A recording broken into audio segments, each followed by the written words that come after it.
El Foro de la Historia.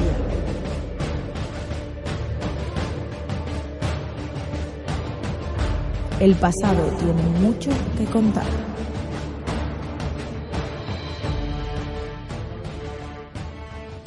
Bienvenidos a Foro de la Historia. Hoy estamos un día más con un nuevo colaborador aquí en el canal, Iván García Bartolomé, y vamos a hablar con Iván acerca de la guerrilla antifranquista en Cantabria, una tierra que nos une y que de la que queríamos hablar aquí en el podcast. La verdad es que es un programa bastante concreto, es decir, pero no por ello menos interesante. Es más, tenemos, igual que en otros sitios de la península ibérica, tenemos, o en otras regiones de la península, tenemos, guerrilleros súper importantes entre el año 37 y 57, como es el caso de los famosos Juanín y Bedoya. ¿Cómo estás, Iván? ¿Qué tal todo? Hola, buenos días, Javier. La verdad es que es un placer tenerte por aquí porque, tengo que agradecer y hacer una mención también a nuestro compañero Sergio, que nos unió, ¿no? Yo le dije, tengo ganas de hacer este programa y me dijo, es que tengo un amigo que ha hecho su trabajo final del grado sobre esto. Mi primera pregunta, y ya antes de empezar esta pequeña charla, es ¿cómo te interesó, digamos, este movimiento de las guerrillas como para hacer el TFG sobre ello, vaya?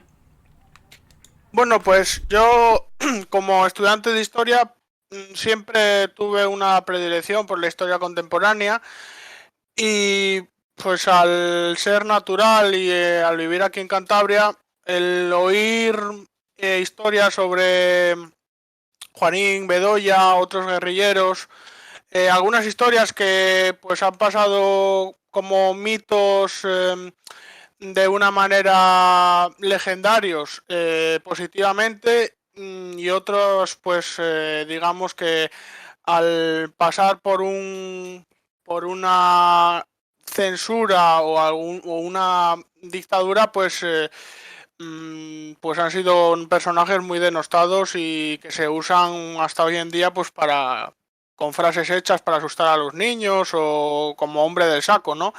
Entonces, además de vivir en un ámbito rural y con montes alrededor, pues eso me introdujo pues a leer las principales obras y así engancharme poco a poco en las interesantes historias de todas estas personas.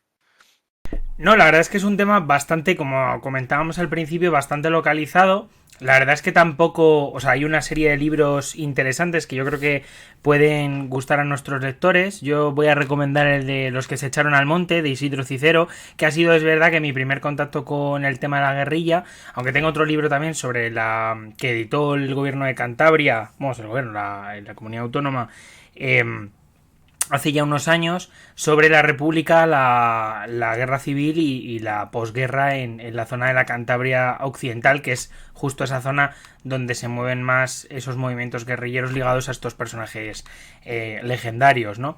Pero bueno, la verdad es que, claro, también otra cosa que no se habla mucho es de la guerra en el norte, ¿no? Porque parece que todo es la batalla del Ebro o la batalla de Teruel, la batalla del Jarama, sí, que son, digamos, batallas en torno a la capital, por ejemplo, en el caso de esta última, la batalla del Ebro, que es la fase final de la guerra civil, militarmente hablando. Y claro, no se habla mucho de este frente norte y parece como que eso pasa de un poco desapercibido. Y ahí hubo mucha gente que tras la derrota, a partir del año 37, septiembre concretamente, que es cuando cae Santander, es bastante interesante porque ahí se desarrolla un movimiento importantísimo, ¿verdad? Y bueno, es tras la caída, con el avance del frente, cuando no solo en las zonas que, luego comentaremos, sino prácticamente en todas las regiones, en todos los valles de Cantabria, pues se van generalmente sumando pues personas con signo político o no, pues que hayan participado en algún gobierno durante la República, excombatientes familiares que, en un origen, por miedo a la represión que se puede abalanzar sobre ellos, o también con un propósito quizás para una agrupación para volver a plantar cara al ejército sublevado, pues se echan a los montes. Claro, desde luego es eso, que este movimiento nace ahí. Y claro, tras la guerra, pues comienza esa represión brutal.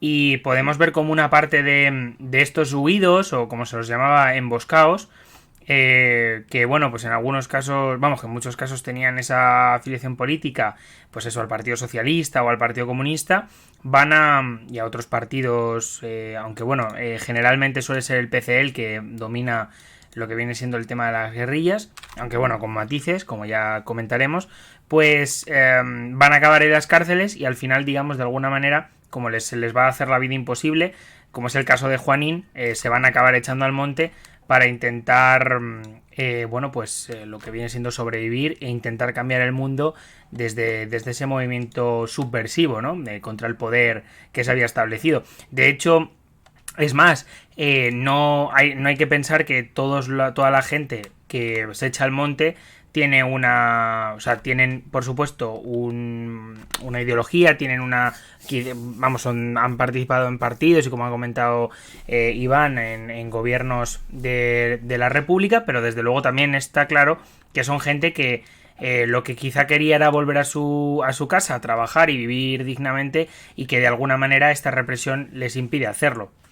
No sé si es el caso de Juanín y vamos, supongo que habrán bastantes más casos. No sé si nos pudieras comentar alguno o algún matiz sobre esto.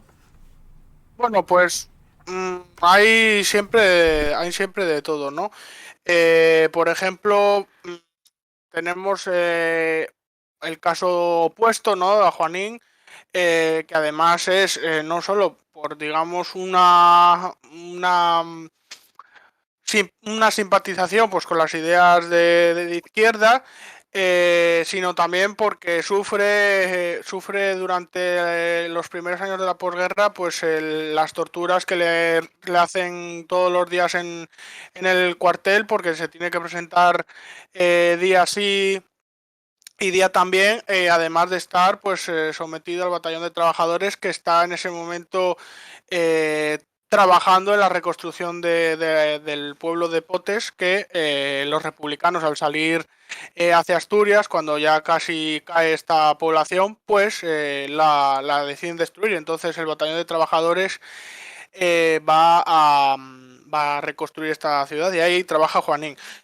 Quizás digamos, el polo opuesto, y quizá un poco tardío, del que podría nombrar es Francisco Bedoya, ¿no? El famoso dúo, pues Bedoya es un chico joven, quizás cuando explota la guerra civil, cuando tiene lugar este conflicto, y se echa al monte, yo creo, bueno, pues por presiones de las fuerzas del orden hacia su familia, que generalmente presta ayuda a los huidos y a los guerrilleros en esa zona, ¿no? Entonces, Bedoya, que está en ese momento en la cárcel en Madrid, y a falta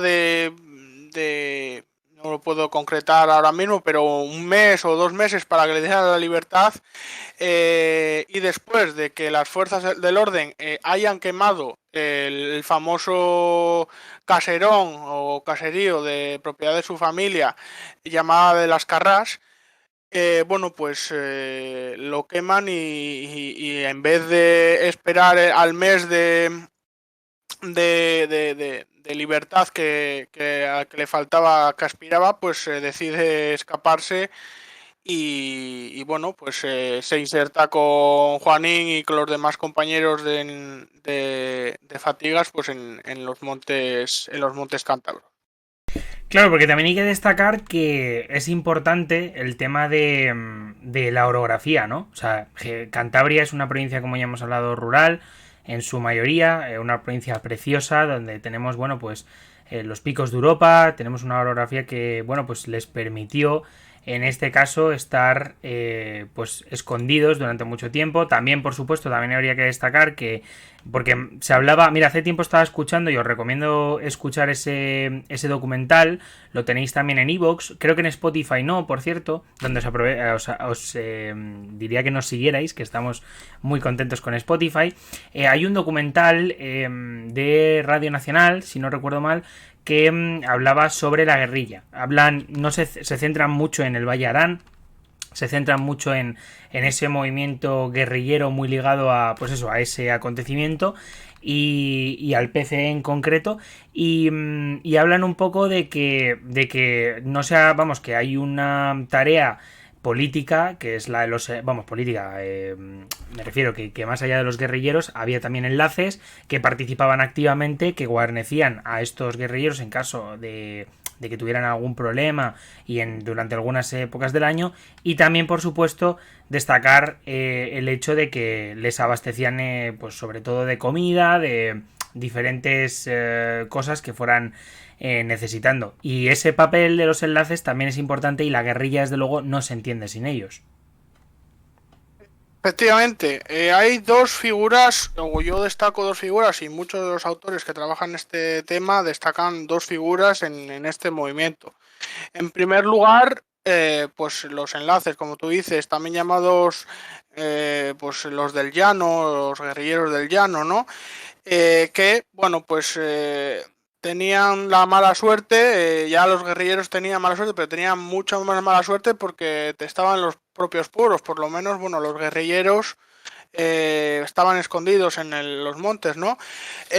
No se puede entender el movimiento guerrillero sin los enlaces. Es pieza clave, pues, para la asistencia de todo tipo, ¿no? Darles cobijo, darles comida, pues servir de plataforma de comunicación entre los guerrilleros en el monte, y los cuadros que estaban pues dentro en la clandestinidad pues en el pueblo, en la cabecera comarcal, y luego a su vez para sacar de esas zonas la información hacia el PC, hacia el Politburó que estaba en Toulouse, en Francia.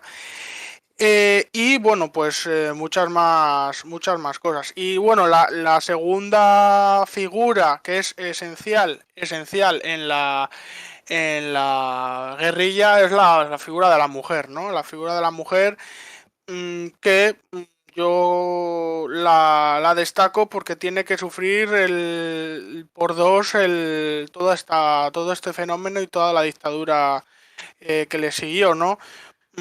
En primer lugar, porque tiene que sufrir por ser nieta, por ser hija, por ser hermana de rojo, de guerrillero, de persona que ha militado en tal partido, y tiene que sufrir las consecuencias de una sociedad machista como la que se implanta aquí en la dictadura, pues como todos sabemos, con pues con una normativa y una conciencia social, pues que obviamente las mujeres sufren, y más pues las guerrilleras, que en Cantabria pues hubo muy pocas, y las mujeres que sí en el llano, como enlaces, participaron muy incisivamente en el apoyo a los guerrilleros. Desde luego hay que destacar su papel, principalmente porque si ya los enlaces, digamos que son los olvidados en ese sentido, y si los que la organización no se entiende, las mujeres desde luego están ahí, ¿no? Aparte de ya no solo eso, sino también las torturas que tuvieron que sufrir en algunos casos por la Guardia Civil, el que las raparan el pelo y bueno, pues otros digamos tipos de represión. Bueno, la verdad es que me gustaría un poco que habláramos más allá de esto que hemos comentado, de bueno, pues de cómo se organizaban y de quiénes eran, que bueno, pues yo creo que podemos de alguna manera hacernos a la idea, o nuestros oyentes se pueden hacer a la idea de bueno, de una, vamos, básica algo básico de lo que es esta guerrilla en Cantabria, nos gustaría un poco, Iván, que nos hablaras acerca de los diferentes grupos que hubo en Cantabria, porque es verdad que tenemos varios grupos guerrilleros, como por ejemplo la guerrilla Zaña, el grupo del Valle del Miera o los huidos de la zona de Líbana. Y bueno, pues es un poco pues un poco para que nuestros oyentes sepan un poquito más sobre estos grupos y por qué van, digamos, diferenciándose, por qué unos van apareciendo y otros van desapareciendo, y bueno, pues un poquillo eso. Bueno, pues sí, lo primero que habría que diferenciar es las etapas por las que pasa la guerrilla, ¿no? Tendríamos una primera etapa que en el caso de Cantabria comienza con la caída de Santander, aunque no es la última población que cae bajo el yugo de las tropas de Franco, porque bueno, todavía faltarían por caer, que caen 2 semanas después, en las poblaciones de Potes y de Tresviso, pero bueno, a medida de que el ejército franquista va tomando las posiciones, en torno a agosto-septiembre de 1937 hasta más o menos 1943 tendríamos una etapa que llamaríamos la de huidos, ¿no? No son guerrilleros propiamente dichos, su forma de padecer no es esencialmente política, no son acciones totalmente políticas, sino digamos que toman la iniciativa pues por pura supervivencia, ¿no? Huyen de la represión. Como ya he dicho, en esta primera etapa generalmente tenemos huidos en todas las regiones, de Cantabria, ¿no?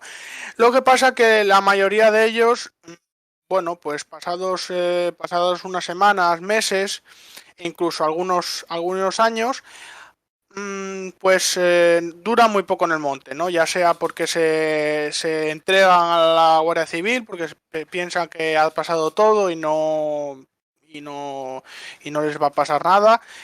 Bien porque bueno, no aguantan las condiciones del monte y también se entregan, o bien porque son también abatidos por encuentros por la Guardia Civil, o simplemente porque marchan al monte, ¿no? Esta situación, bueno, pues va pasando y se van a conformar en Cantabria hasta tres grupos de huidos, ¿no? Bien es cierto que aparte de estos grupos bien constituidos cualitativa y cuantitativamente, hay algunos guerrilleros que actúan en solitario o por parejas, como es el caso del célebre José López Ruiz, de apodo Joselón, que bueno, pues algunas de sus correrías las podemos localizar en la zona de Pámanes, en la zona de Penagos, en la zona de Villascusa, y que es un caso, digamos, bastante concreto, ¿no? Porque fue su modus operandi en solitario, pues fue cortado de raíz cuando fue asesinado el 28 de octubre de 1947 por la Guardia Civil. Como ya he dicho, hay tres grandes núcleos de huidos: la de la zona del sur, la de la zona del Miera y la de la zona de Líbana, ¿no? En la zona del sur tenemos los emboscados del grupo llamado Guerrilla Zaña por el presidente Manuel Azaña. Estos miembros generalmente bueno, son liderados por Juan Gil del Amo, el apodado El Practicante, natural de los Carabeos, y que fue secretario de Izquierda Republicana en este mismo lugar, ¿no? Vamos, yo cuando lo leí me pareció curioso. Los miembros de esta cuadrilla, de este grupo, estaban muchos de ellos afiliados a la CNT. Y claro, choca mucho, digamos, que algunos de ellos se afiliaran o estuvieran actuando como miembros de Izquierda Republicana y que también estaban afiliados a la CNT, ¿no? Y era porque, hombre, la CNT era, digamos, el único sindicato que luego te daba en las elecciones libertad de voto, ¿no?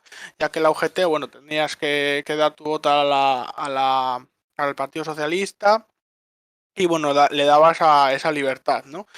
Esta agrupación, del que también pertenece pues nombres como Santiago Fernández Corral, alias Ramplín, pues tiene su zona de actuación en torno a la zona de Montes Claros, a localidades como Celada, Matamorosa, Reynosa, llegando incluso hacia zonas también de más centrales de Cantabria como Pesquera. Incluso también cogiendo la zona y comunicándose con otros huidos o emboscados de la zona de Palencia y de Burgos.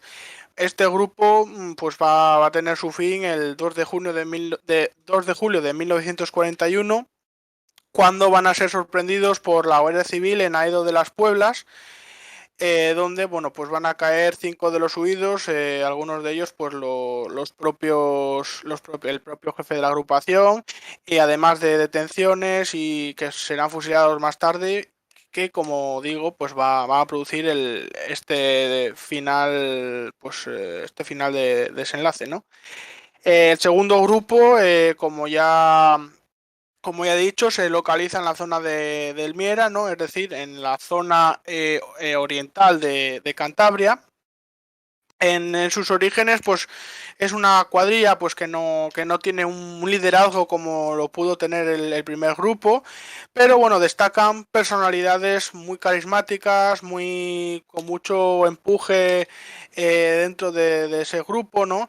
Destacando pues sobre todo la personalidad de José Lavín Cobo, el cariñoso, Orestes Gutiérrez, Raimundo Tampa, Ramiro Agudo, Rafael Azarce el Ferroviario. En este grupo, ideológicamente, pues eran también anarquistas, aunque como el caso anterior, también se caracteriza por la homogeneidad, ¿no? Una homogeneidad que vamos a ver también en otros grupos. En este caso, el grupo va a ser mucho mayor en número y es por eso que debido pues a las acciones que llevan a cabo digamos, para sobrevivir, o incluso para dar algún susto, alguna reprimenda a los apoyos del orden establecido, pues se tienen que dividir, ¿no? Más o menos lo más normal era que se dividieran en grupos de 6, 7, 8 personas como muchísimo, porque claro, tenían que esconderse óptimamente para realizar estas acciones sin correr el peligro de ser vistos.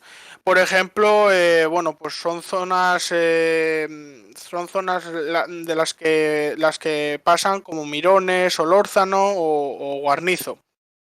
Finalmente el grupo va a quedar dividido a consecuencia de un hecho que ahora actualmente pues no queda muy esclarecido. Parece ser que es Amalio Lavín, uno de los integrantes, es asesinado a manos de otro de los integrantes, Orestes Gutiérrez, que, pues como ya he dicho, los motivos se desconocen, ¿no? A raíz de ello, pues la cuadrilla se rompe entre apoyos a uno, apoyos a otro, y en 1940 pues son asesinados José Lavín, Pedro y Marcos Lavín. Perdón, estos van a marchar luego a Santander, luego van a ser abatidos. Y en 1940, bueno, pues y 1941 todo se echa por los suelos, ¿no? Con la célebre calle Santa Lucía número 44, una guardilla en el que Pin el Cariñoso pues está esperando su salida al exilio, y parece ser que con con una delación, pues la Guardia Civil pues le esperan con un número altísimo de efectivos y el 27 de octubre de 1941 es abatido en este mismo lugar. Y por último, en esta primera etapa tenemos el grupo quizás más célebre, más famoso, no solo por el gran número de, de, de, de integrantes, sino también bueno, por las acciones que llevan a cabo y porque es uno de los grupos, o quizás el único que sobrevive luego a la segunda etapa, que es el grupo que nace y digamos tiene además de en otros puntos cercanos, pues tiene su grupo de acción en los montes de Liébana, ¿no? Los primeros momentos pues son liderados también por su personalidad, por Mauro Roiz y Ceferino Roiz, alias Machado, ¿no? Machado, a veces, bueno, cuando leemos este nombre parece que le llamaban Machado por el poeta, pero no, Machado Ceferino Roiz pues es nombrado así porque parece ser que había estado en Cuba, había vivido en Cuba años antes de la República y bueno, parece que tenía un cierto parecido al presidente Machado, al presidente cubano Machado. Y bueno, poco a poco, a partir de 1938, se van sumando nuevos integrantes, ¿no? Ignacio Roy, Segundo Bores, Alejandro Martínez, José Campo alias Pepe, Santiago Rey, Isidoro Cimavilla alias Sidorín, Mateo Campo o su hermano Rosendo Campo. También, bueno, pues hay que destacar que es una zona de alta, digamos, de alta incidencia izquierdista, ¿no? Hay que recordar que Tresviso es la última población cántabra que cae y, bueno, pues muchos de ellos huyen de esa represión. Poco a poco en los años de posguerra van actuando y quizás digamos, para no alargar mucho, lugares como Liébana, La Masón, Puente Nansa, Val de San Vicente o poblaciones asturianas limítrofes pues sufren digamos los pasos de estos guerrilleros que van y vienen huyendo de la Guardia Civil, ¿no? También destacar ya en las postrimerías del cambio de fase, ¿no? El 21 de julio de 1943, la entrada de un miembro que será vital, ¿no? Para la propia agrupación, pero también para la historia del maquis o de la guerrilla antifranquista, que es Juan Fernández Ayala, alias Juanín, ¿no? Que tras pasar por la cárcel tras la guerra, pues fue amnistiado gracias a su hermano Pepe, que era falangista, y comenzó pues una nueva vida como obrero del Patronato de Regiones Devastadas, encargada de reconstruir potes, y pues harto de recibir tantas palizas, se echa en esta fecha al monte. Y así pasaríamos a la segunda fase. Bueno, la verdad es que es bastante interesante, pues es un poco como, bueno, no todo, y lo has comentado antes, con una influencia anarquista importante, un poco acabar no con el mito, pero sí desde luego bueno, que no es ningún mito, que fue en algunos casos decir que estas agrupaciones estaban formadas por mucha gente que eran comunistas, vaya, del PCE. Sin embargo, que también saber que hubo anarquistas y socialistas dentro, incluso republicanos que habrían pertenecido a partidos más bien moderados. Quiero decir que es un poco a hacer un pequeño matiz en eso, ¿no? También por otra parte, destacar un poco el tema de las acciones, porque claro, ellos van realizando acciones, pero necesitan, pues eso, dinero, necesitan armas, necesitan municiones, entonces bueno, es verdad que, como hemos comentado antes, a partir de los enlaces hay una serie de redes de comunicación, incluso redes de paso de lo que serían las vituallas, pero también es importante destacar un poco que estas acciones en muchos casos estuvieron pues un poco centradas por ejemplo, conseguir cuartos, dinero para, de alguna manera, sustentarse, ¿no? Por ejemplo, hay secuestros, ¿no? Y también hay, digamos, robos en tiendas y ese tipo de acciones. No sé si hay algunas que son bastante famosas en las que entran en algún pueblo pues secuestran al hijo del típico falangista del pueblo pues le piden un rescate grande, principalmente porque suelen ser las familias que más dinero tenían, ¿no? Por ser más afines al régimen y por haber hecho durante, ya digo, en esta posguerra, haber hecho más migas, ¿no? Con el nuevo régimen. Sí, bueno, estas acciones, aunque bien por supervivencia o bien por, como he dicho, dar un ultimátum a, digamos, a personalidades del régimen o apoyos al régimen, se van a dar durante toda la instancia de estas personas en el monte, pero se van a dar con mucha mayor organización, mucha mayor incidencia en esta segunda fase de 1943 a 1948, que es el auge de la guerrilla, donde la guerrilla ya tiene acciones plenamente políticas, y luego ya cuando la guerrilla, en una tercera fase, cuando la guerrilla ya plega, digamos, no tiene ya esos objetivos, ya pues estos guerrilleros ya lo hacen ya por pura supervivencia, ¿no? Es interesante todo el abanico de tipologías de, de tipos de acciones que llevan a cabo, muy bien estudiadas por Ramón García Piñeiro en el caso asturiano, bueno, pues en el que podemos encontrar, podemos encontrar, por ejemplo, mm, operaciones de nivelación económica, ¿no? Con objetivos muy dispares, ¿no? Pues recuestos a cobradores y pagadores de diferentes organismos, públicos o privados, indianos o tratantes de ganado o feriantes muy importantes en esta zona, ¿no? En las ferias de ganado. Por ejemplo, en cuanto a los indianos, también hay destacar en esta zona del norte de España, ¿no? Porque son a reseñar. Por ejemplo, uno de los ejemplos paradigmáticos es el asalto que efectuaron los miembros de esta partida del grupo de Liébana en el puerto de San Glorio, en la propia zona de Liébana, al autobús que se dirigía a la feria de Riaño el 6 de noviembre de 1946, ¿no?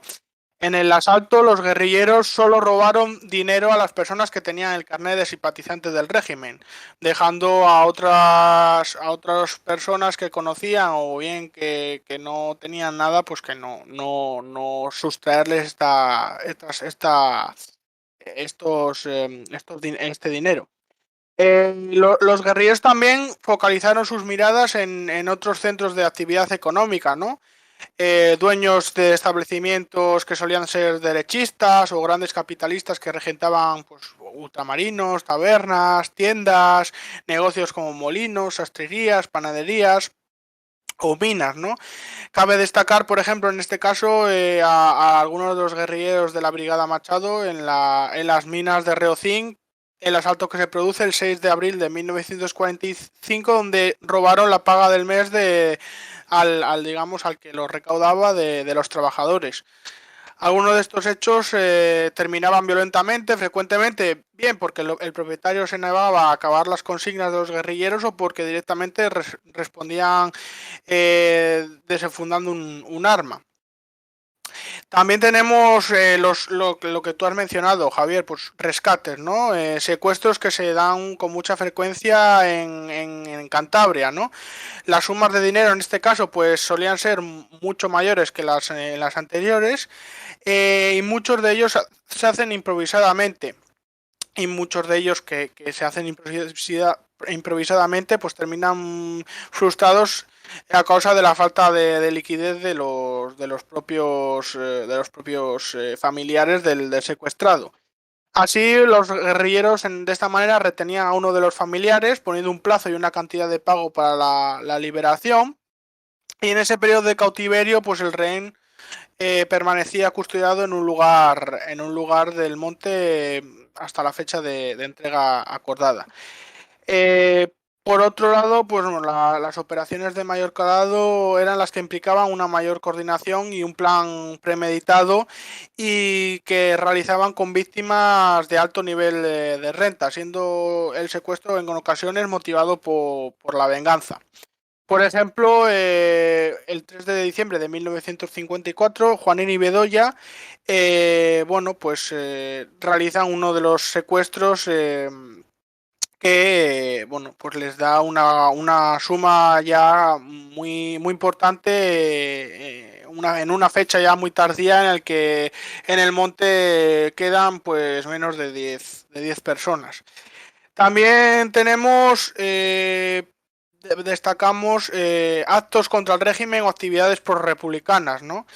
Entre los primeros, pues un importante uso de explosivos, generalmente traídos por militantes en el exilio, traídos de guerrilleros o de cuadros que envían desde Francia, ya que eran los únicos que lo sabían utilizar en el caso de Cantabria, ¿no? Porque en el caso de Asturias, al ser una zona minera, pues ya tenían digamos, la experiencia para realizar estas voladuras.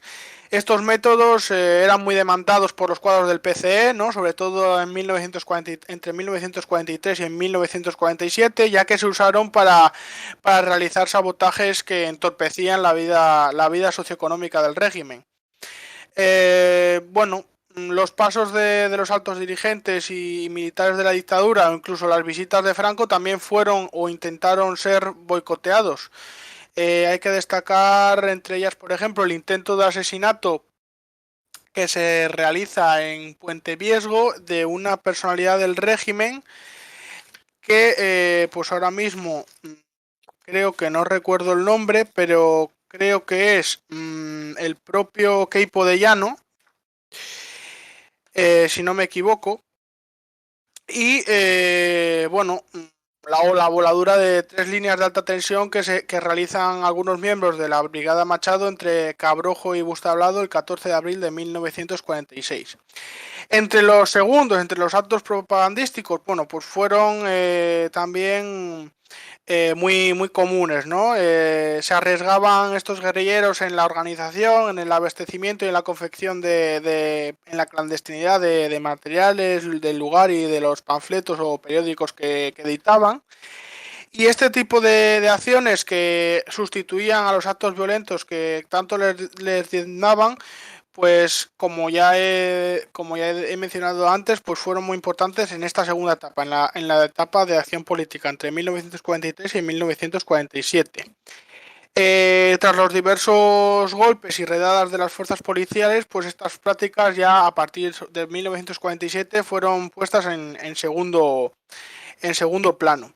Y bueno, fueron interesantes también pues otras pautas no violentas de proselitismo, como las tomas de pequeñas poblaciones, en donde sometían a las autoridades y reunían a los habitantes de dicho lugar en un lugar para posteriormente hacer un izado de bandera republicana, lanzar una arenga contra el régimen y a favor de la causa republicana, o quemar y destruir símbolos franquistas, ¿no? Todos estos y tipologías y muchas más generalmente se realizaban en fechas clave, como el 14 de abril, fecha de la proclamación de la Segunda República, el 1 de mayo, Día Internacional de los Trabajadores, o el 18 de julio, que fue el inicio de la la guerra civil. Y bueno, en algunas de esas apariciones los huidos se presentaban como defensores de la República, garante o bandera de valores como la democracia, de la justicia, de la libertad, de la paz, portando símbolos o banderas tricolores, o realizando el saludo con el puño en alto por medio de octavillas y pasquines. No, desde luego también hubo grandes acciones porque, adelantamos ya que vamos a publicar un artículo a nuestro compañero Iván acerca de este mismo tema y bueno, pues tú comentabas en este artículo que sí que es verdad que hay un caso peculiar en concreto de, pues eso, de acciones más bien ya de la Brigada Pasionaria, que fue enviada desde Francia para nutrir contingentes, ¿no? De, bueno, lo que era la Brigada Machado. Nutrirla, ¿no? con personas que habían estado luchando en Francia durante la Segunda Guerra Mundial y que vinieron aquí a intentar hacer la guerrilla en la zona de Cantabria, con 42 hombres liderados por Gabriel Pérez Díaz, que salen en febrero del 46 y que al llegar al Valle de Luena, ya en Cantabria, al lado de lo que viene siendo la Sierra del Escudo, ¿no? Cerca de Urdiales, como población así más destacada, los van a interceptar y van a matar a casi todos. Bueno, es una época en la que esta implosión, esta fuerza que tienen los guerrilleros, los cuadros de una posibilidad de que los aliados, tras la victoria en la Segunda Guerra Mundial, pues puedan intervenir en España para volver a instaurar el régimen, un régimen democrático, ¿no? Pues hace que también pues insuflen fuerzas desde el exterior, generalmente con personas que ya han participado en Francia en la resistencia. Este caso fue un poco peculiar, el de la Brigada Pasionaria, ¿no? Porque es un grupo que se envía desde Francia para nutrir a la guerrilla asturiana, ¿no? En febrero del 46 sale de Francia con un número mínimo de 42. Se baraja que no podrían ser muchos más de 50, incluso menos de 50. Y que después de pasar distintas aventuras y peculiaridades, por ejemplo, bueno, pues pasaron y en una zona del País Vasco, bueno, robaron un camión de pescado, fueron hasta Cantabria en este camión hasta que se le acaba la gasolina. Y bueno, pues luego tienen que hacer el resto de viaje a pie y es en la zona del Valle de Luena cuando son avistados por la Guardia Civil y dirimiéndose un tiroteo pues que acaban con bajas y con detenciones, muchos de ellos detenciones que serán finalmente fusilados entre otras localizaciones en Ciriego. Creo recordar que el líder Gabriel Pérez Díaz está fusilado, está enterrado en la fosa común de Ciriego. Y los pocos supervivientes, pues hay que pensar que son personas que no han estado en su vida en estas zonas, están muy perdidos, están acuciados, están perseguidos por la Guardia Civil y los supervivientes, que en este caso son 5 personas, pues se van a unir a la Brigada Machado en la zona de Liébana, ¿no? Los van a encontrar y van a unirse. En este caso son José Quintiliano Guerrero, alias El Tuerto, Pedro Abascal Berrocal, alias Madriles, José García Fernández, Pin el Asturiano, y Joaquín Sánchez Arias, llamado el Andaluz. Y bueno, también destacar el hecho de que después, digamos, de estos años en los cuales todavía la acción de los aliados sobre el régimen español estaba latente, unos años muy tensos también de la posguerra española dentro del propio régimen por digamos, esa percepción de que la posibilidad de actuar por parte de los aliados está presente, aunque bueno, Luego sabemos que lo que pasó, vaya, Franco murió en noviembre del 75 y bueno, pues el régimen acabó con él falleciendo en la cama, pero me refiero que no hubo ninguna invasión ni ningún tipo de intrusismo extranjero dentro de la política española, por así decirlo. Y bueno, pues tenemos que a partir de estos años, cuando ya se empieza a relajar un poco más la situación, a partir del 48 comienza, digamos, un poco a decaer, ¿no? El movimiento guerrillero. Por una parte por las bajas y por otra parte porque la Guardia Civil crea, bueno, y los tenía creados desde el primer momento, pero como que se especializan un poco más esas fuerzas del orden, ¿no? Esos cuerpos especializados en acabar con estos emboscados. También un poco intentan vender la imagen de que estos guerrilleros son bandoleros, que quizá como que son más maleantes bueno, que no, sus acciones tienen menos fines políticos, aunque luego la realidad es absolutamente diferente, e incluso vamos a hacerlos quedar pues eso, como que son enemigos del pueblo, mientras que las fuerzas del orden establecerían pues eso, un orden. Y bueno, pues también un poco decae este movimiento a partir de las órdenes de Stalin bueno, pues de abandonar la lucha guerrillera y bueno, pues esperar a que en España haya un cambio e intentar infiltrarse dentro de las instituciones del régimen, como hizo, pues por ejemplo, el PCE y alguna gente del PSOE, incluso anarquistas, dentro de los sindicatos y bueno, y lo que vemos sobre todo en los últimos años del régimen. Por cierto, me gustaría hacer más adelante alguna serie sobre el franquismo en general, porque tenemos un libro bastante bueno que nos ha dado la gente de la editorial de Almuzara de los libros, pues sobre este franquismo, vamos, lo que es la dictadura franquista.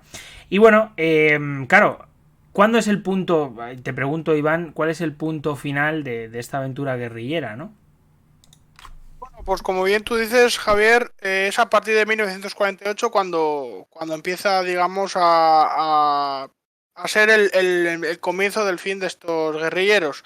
Tras la reunión que se establece en la URSS entre Stalin, la Pasionaria, Santiago Carrillo y Francisco Antón, en la que el líder soviético pues induce a realizar un cambio táctico, y a la que se junta la mayor presión policial, la mayor represión a los enlaces, por lo que ya a los guerrilleros les cuesta mucho más, digamos, entrar entre comillas, entrar en las casas para recabar ayuda, y pues el propio desgaste de las personas que estaban en el monte, que además veían cómo los aliados no iban a entrar dentro de España para echar a Franco, pues poco a poco se va derrumbando, ¿no? Ya a partir de 1948 solo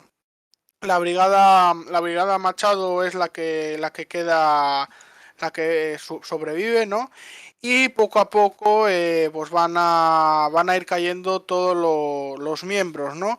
En 1950 más o menos, pues quedan en el monte 7 guerrilleros cántabros, ¿no? Santiago Rey, José Marcos Campillo, Hermenegildo Campo Campillo, apodado Gildo el Tresvisano, José García Fernández, llamado Pin el Asturiano, Joaquín Sánchez el Andaluz, Bernardo Quintiliano Guerrero, el Tuerto, y Juan Fernández Ayala, Juanín. También en esta época pues tenemos un caso inusual, ¿no? Que es la introducción en el monte ya muy tardíamente de Francisco Bedoya en 1952. Poco a poco, pues bueno, son los encuentros sobre todo con la Guardia Civil, van a dar golpe tras golpe a estos grupos. Como por ejemplo es los famosos y terribles sucesos de Tama, en la que, bueno, dos guerrilleros descansaban en casa de la familia de Dominador Gómez, y bueno, una pareja de la Guardia Civil, pues era día de mercado, si no me equivoco, y una pareja de la Guardia Civil pues irrumpe en la vivienda para llevar a cabo un un registro sin saber que ahí era un registro diario. No sabían que ahí había en ese momento dos guerrilleros, ¿no? Entonces la pareja entra en la vivienda y se enfrascan unos y otros en un tiroteo donde sale muerto el histórico miembro Gildo el Tresvisano, además de uno de los guardias civiles. Los otros salen huyendo, por un lado Pin el asturiano, que acabará siendo luego asesinado por un cabo de la zona que estaba de descanso en Liébana, y por otro lado el tuerto, que seguirá su vida tras este encuentro, ¿no? El 16 de abril del 53, el tuerto y José Marcos Campillo pues fueron avistados por la Guardia Civil. El primero lo asesinan y el otro, pues malherido, digamos que logra escapar. Y el propio José Marcos Campillo, Santiago Rey y el andaluz pues logran ponerse en contacto con los otros guerrilleros que estaban actuando en solitario, que eran Juanín y Bedoya, para marchar todos juntos a Francia, pero no tienen éxito, y finalmente los tres primeros en 1955 el andaluz en el 57 salen al exilio, quedando solo Juanín y Bedoya en los montes cántabros, ¿no? 1957 es la fecha del fin, ¿no? El 24 de abril Juanín va a ser asesinado en la llamada Curva del Molino, en Vega de Liébana, después de un encuentro también, otro encuentro casual con la Guardia Civil, mientras caminaba con Bedoya, que logra salir ileso, y este completamente solo y muy agobiado, pues bueno, pues decide marchar al exilio, y esa ayuda se la presta a su cuñado, pero su cuñado, José San Miguel Álvarez, trabajaba con la policía y van a preparar un plan para entregarlo, y el 1 de diciembre de 1957, mientras Francisco Bedoya iba con su moto, con la moto hacia la frontera francesa, acompañado de su cuñado, pues son tiroteados a la altura de Casturdiales, muriendo su cuñado al acto, mientras que Bedoya, con varios orificios de bala en su cuerpo, pues maltrecho, pues logra escalar y huir en el monte donde son asaltados, y bueno, pues a la mañana del día siguiente pues es encontrado ya muerto en un lugar de esa zona, y se pone fin a la experiencia guerrillera en Cantabria. Bueno, la verdad es que hemos llegado al momento también final de este podcast. La verdad que creo que ha sido muy interesante. Creo que además una de las cosas buenas de este podcast y es que el tema es que es bastante concreto, al final no es la guerrilla en general, pero sí que hemos tratado, digamos, con una visión cántabra, un poco lo que es la guerrilla y cómo actuaron digamos sobre el territorio, ¿no? O sea, hablando un poco pues de las acciones más importantes, hablando un poco de cómo se organizaron y de qué grupos fueron sobreviviendo.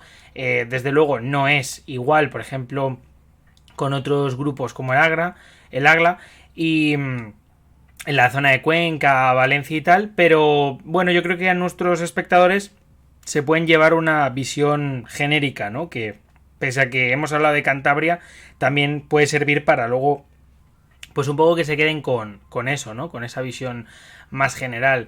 La verdad es que no sé si quieres añadir algo más, Iván, pero bueno, yo antes de eso te quiero dar las gracias por estar por aquí, porque la verdad que es un programa que te pretendí hacer yo solo, porque la verdad que tenía muchas ganas de hablar de esto, justo después de haber leído el libro de Isidro Cicero, que recomendamos por supuesto, que es Los que se echaron al monte. Por cierto, si quieres recomendar alguna lectura, es el momento. Sí, para finalizar, yo creo que eso, leer, o sea, recomendar 2 o 3 lecturas que, bueno, para gente que se quiera introducir en este tema, les va a parecer, como a mí me parece en su día, pues un tema muy interesante y que puede, digamos, ser también hilo conductor hacia la guerrilla en otros lugares de España. Desde luego, la verdad que creo que ha sido bastante interesante. Hablaremos más y yo creo que además ha sido una muy buena experiencia. Nada, te doy la bienvenida aquí a Foro de la Historia. Espero que por supuesto podamos colaborar más veces porque la verdad que yo creo que en todo este tema de contemporánea le daremos muchísima caña. La verdad es que últimamente estamos hablando mucho de lo que es la época contemporánea y no de otras cosas y bueno, pues al final vamos a intentar también darle variedad, pero desde luego considero que este programa en concreto es absolutamente necesario, sobre todo también porque creo que en internet hay muy poquito escrito bueno, en este caso hablado de lo que viene siendo la guerrilla, ¿no? O sea, hay muy pocos documentales, o sea, quiero decir, los que hay son conocidos, pero no son tantos, ¿no? No es un tema, o sea, no es un tema que desde luego tenga una repercusión a día de hoy o que tenga una cantidad de oyentes increíbles, porque también el contenido que se ofrece es bastante pobre en cuanto a cantidad. Sí, sí, estoy totalmente de acuerdo, ¿no? Y también desde aquí, bueno, pues hacer también un llamamiento a aquellos investigadores que, bueno, pues que están tratando estos temas, ¿no? Ahora mismo me viene a la memoria un chico, no sé si es tú también, tú creo que Javier lo conocerás, está realizando ahora mismo una tesis doctoral sobre las fuerzas del orden eh, frente a este movimiento guerrillero, que saldrá, no tardará en salir, ¿no? Pero también insistir en que este tema no se enfoque como se ha venido a enfocar hasta ahora, ¿no? Que también es importante, ¿no? Generalmente la historiografía de la guerrilla antifranquista pues suele ser una historia evenemencial de hechos y yo creo que nos falta un poco darle varios enfoques, ¿no? Ya esta problemática lo ha señalado la profesora Mercedes Justa, ¿no? Y que trata, por ejemplo, o estudia el campesinado y la vertiente social de la guerrilla, o el propio Francisco Gómez que trata el obrerismo en la guerrilla, ¿no? Y yo creo que es importante eso. Y para terminar, tres lecturillas muy amenas y muy interesantes sobre este tema, ¿no? En primer lugar, las obras de Isidro Cicero, las dos obras, ¿no? La primera, la que ha usado como de cabecera Javier, ¿no? Los que se echaron al monte, y la otra, Los torvos y fieros motivos del cariñoso, recientemente editada, que ambas fueron escritas y publicadas muy tempranamente, ¿no? En el año 78 y 79. Es más, Isidro Cicero es digamos, una eminencia y digamos, muy importante porque fue uno de los primeros, no solo en Cantabria, sino en España para escribir sobre este tema, ¿no? También en la guerrilla en Cantabria tenemos a Antonio Brevers con sus dos obras, Juanín y Bedoya, Los últimos guerrilleros y La Brigada Machado, Manuel Díaz López, Doctor Cañete, Memorias de un guerrillero antifranquista, en las que bueno hace un recorrido por una investigación interesantísima que realiza sobre este tema. Quizás la obra más de ámbito historiográfico y más completa la tendremos de la mano de, de una publicación que realizó la Universidad de Cantabria, y es la de Valentín Andrés Gómez, del mito a la historia, guerrilleros, maquis y huidos en los montes de Cantabria, publicación, como ya he mencionado, de la Universidad de Cantabria del año 2008. Yo creo que son lecturas bastante completas, bastante amenas, sobre todo quizás las dos primeras, ¿no? Pero interesantísimas y muy buenas digamos, para enfocarse y comenzar a indagar sobre este tema. Pues nada, dicho esto, la verdad es que nos vamos a despedir animándoos, por supuesto, a seguirnos en Spotify y animando a seguirnos en iVoox. También, por supuesto, animamos a Iván a ya no sea a escribir con nosotros, pues vamos a lanzar una página web ahora dentro de no mucho. Y bueno, imagino que cuando vosotros escuchéis esto ya estará lanzada, me imagino. Y en la que vamos a publicar ciertos artículos, así que os animamos a ir ahí al foro de la historia.com, en el que vamos además a divulgar ya no solo a través de nuestras voces, sino también a través de nuestros artículos, ¿no? Dicho esto, nada, muchísimas gracias, Iván. Nos vemos en el siguiente programa. Chao. Muchas gracias a vosotros. Hasta luego.